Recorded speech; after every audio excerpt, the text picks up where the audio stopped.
দীর্ঘ প্রতীক্ষার অবসান হতে যাচ্ছে অবশেষে। ঢালিউডের জনপ্রিয় অভিনেত্রী শবনম বুবলি অভিনীত কলকাতার প্রথম সিনেমা ফ্ল্যাশব্যাক মুক্তির পথে।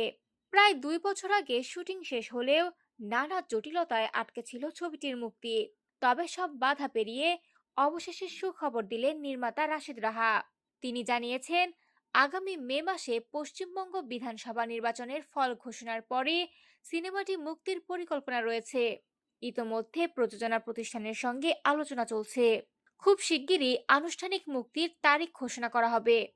পশ্চিমবঙ্গের পাশাপাশি বাংলাদেশেও সিনেমাটি মুক্তির সম্ভাবনা জোরালো হচ্ছে। এই সিনেমার মাধ্যমে টলিউডে অভিষেক ঘটছে বুবলির, যা তার ক্যারিয়ারে নতুন এক অধ্যায় যোগ করতে যাচ্ছে।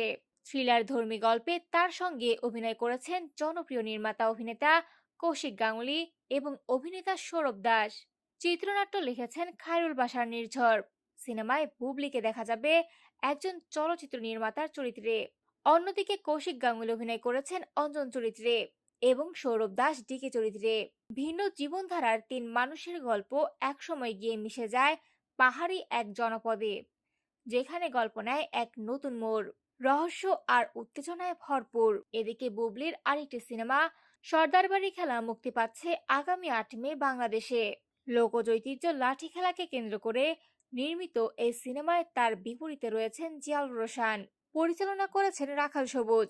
সব মিলিয়ে বড় পর্দায় বুবলির উপস্থিতি নিয়ে দর্শকদের আগ্রহ এখন তুঙ্গে।